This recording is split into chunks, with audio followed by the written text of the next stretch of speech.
Salut à tous, journée très importante en macroéconomie, notamment avec le PCI Core. On va aussi parler de Trueflation, mais juste avant, je voulais revenir sur le fameux fou du bus qui a encore mis une position de 400 millions de dollars avec une liquidation à 102 890. Donc c'est pas le même fou de la dernière fois, mais c'est encore un taré. Il y en a qui disent que c'est bon, il a des infos et tout, etc. Non, non, les mecs c'est des gamblers, hein. Il n'y a pas d'infos, il n'y a pas d'initiés ou je sais pas quoi. Les types ont juste une grosse addiction, ont un gros problème. Ne faites surtout pas ça chez vous, hein. En tout cas, si vous avez du hyper liquide, bah, vous pouvez le remercier, vous a bien mis en frais le cochon.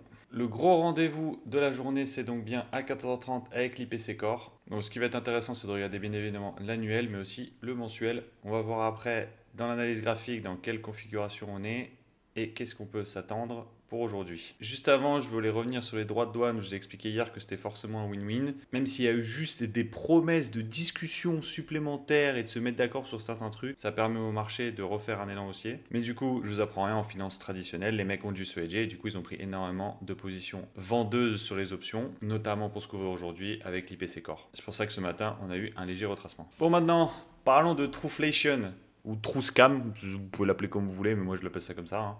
Parce que franchement, c'est une vaste blague ce truc, c'est censé prédire la vraie inflation, machin et tout. La dernière fois, ils nous ont fait une dinguerie interstellaire. Le jour de la publication de l'inflation, ils ont révisé leur modèle mathématique, ils l'ont changé pour qu'en fait, au final, c'est remonté. Je crois que c'était par là, là. Je crois que. Non, par là. Ouais, voilà, c'est ça. Genre, normalement, on devait avoir un truc style à 2,3, 2,4. Nous, sur Trueflation, on voyait que c'était à 2,06. Et le jour, le 15 février, ça doit être le 15 février, j'ai pas vérifié, mais ça doit être ça. Hop, ils l'ont remonté à 2,38. Ils ont dit, ouais, parce qu'en fait, on a changé nos modèles et tout. Ouais, bullshit. C'est que les mecs, ils savaient très bien qu'ils avaient annoncé des saloperies et que du coup, ils allaient se faire démonter par tout le monde. Là, après, ils nous sortent un drop comme quoi on est à 1%. Regarde, il y a même des drops à combien? Je crois que j'avais vu encore pire. Voilà, 1,22% de taux d'inflation et tout, etc. Apparemment, on est là pendant des mois et tout.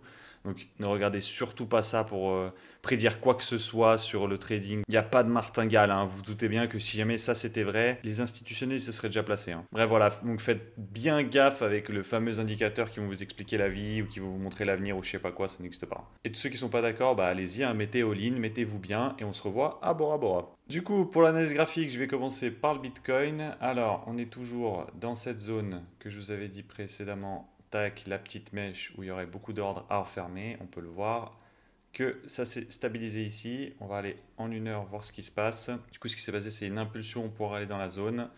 Une petite réaction, retour sur ce petit POI d'avant implosion. Hop, on est venu le liquider, reprendre un peu de liquidité. On est revenu dans le POI tac de la mèche. Je vous explique que la mèche est toujours importante. Si je zoome, regardez, hop, c'est revenu dans cette petite mèche. Pas besoin d'aller en interne en une minute ou en 15 secondes pour voir qu'il y a eu une manipulation. En fait, vous voyez bien que ça a fait un break of structure en explosant là la petite mèche au-dessus, que c'est revenu dans la mèche pour faire une implosion. Comme le marché est fractal, de vous mettre dans une grosse unité de mesure et de voir ce qui s'est passé en interne sans forcément à chaque fois aller en une minute, en 30 secondes. Vous pouvez y aller si ça vous amuse, mais de toute façon, vous verrez bien qu'il s'est passé un BOS, un retour sur POI, tac, et ça repart. On pouvait s'attendre du coup à ce mouvement de réaction, hop, qui vienne chercher juste le sommet précédent, tac, mais il n'y a pas eu un mouvement assez fort, donc une retour par ici pour aller chercher ce high jusqu'ici. Donc en attendant, le prix n'a pas assez de force, du coup qu'est-ce qu'il a fait? Il est juste venu là-haut, liquider un peu, hop, juste ici, encore une fois retour sur POI dans cette mèche ici, et après ça dégueule un peu. De toute façon, je ne m'attends pas à quelque chose d'exceptionnel. Là, on va avoir la réponse dans 1h30. Mais vu que c'est en train de descendre, je vois bien une petite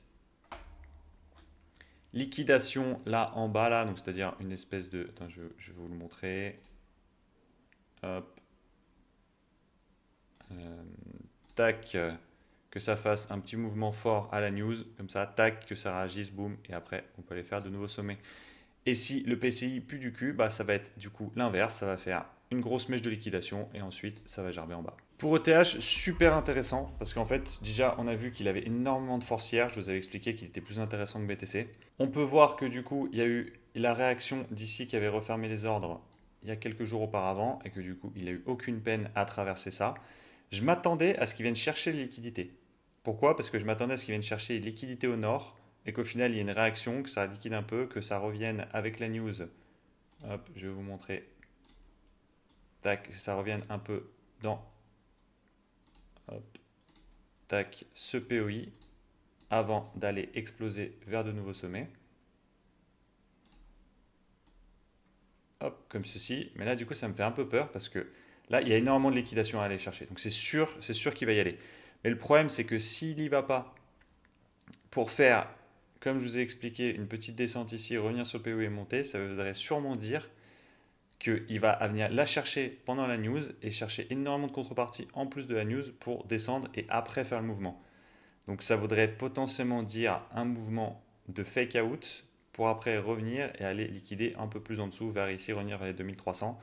C'est pas mon scénario préféré. Moi, j'aimerais bien que du coup la news aille le faire liquider directement sur le POI. Ça serait magnifique parce que ça voudrait dire qu'il n'est pas allé chercher la high, qu'on revient dans le POI et que ça nous fait du coup un beau tremplin pour aller chercher de plus haut parce qu'il va être attiré par tous ces highs là. C'est sûr qu'il va venir liquider, les gars. Et enfin, on finit sur le Nasdaq, donc toujours bloqué dans cette zone dont je vous avais parlé. C'était sûr, c'est une énorme zone. C'est le dernier achat avant la grosse vente. Du coup, il y a énormément d'ordres à refermer, du coup c'est en stand-by. Ça liquide à gauche, à droite, ça nous fait des patterns pour les mecs qui trade les patterns. Regardez, hop, tac. Vous avez une espèce de trendline qui nous fait ça, avec les mèches qui sont liquidées, donc ça veut dire que ça va aller plus haut, tac. Il y a ça aussi, une espèce de trendline.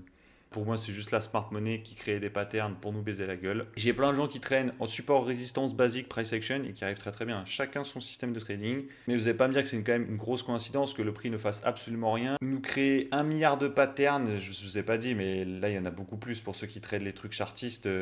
Ils voient des dinosaures en diagonale, des trucs de fou furieux. Hein. Là, ils ont mis tous les setups possibles et inimaginables, des supports, des résistances, des triangles de consolidation, juste avant une news pour faire péter les liquidités dans tous les sens et faire le mouvement qu'ils veulent faire. L'alcool du jour, c'est Render. Je vous en parle aujourd'hui parce que je trouve qu'il est dans une très bonne configuration d'achat. On peut voir que depuis ses plus bas, il n'a fait que 59%. Donc je vous ai expliqué que le marché des altcoins, il n'y avait pas de surperformeur, que la plupart des actifs rattrapaient le train et faisaient à peu près la même performance que les autres. Du coup, ça peut être intéressant de se positionner sur des cryptos qui sont un peu moins hype, mais qui ont des très bons fondamentaux, qui sont très solides, afin de jouer un retour de ces altcoins qui vont entre guillemets surperformer. Mais ils surperforment pas, c'est juste qu'ils étaient à la traîne, quoi. Graphiquement, en plus, il est magnifique. On vient de voir qu'il a cassé du coup ce petit lot là pour lui donner un peu de liquidité afin d'essayer d'aller faire des plus hauts. C'est un peu poussif, mais là du coup on peut s'attendre à un retour par ici là.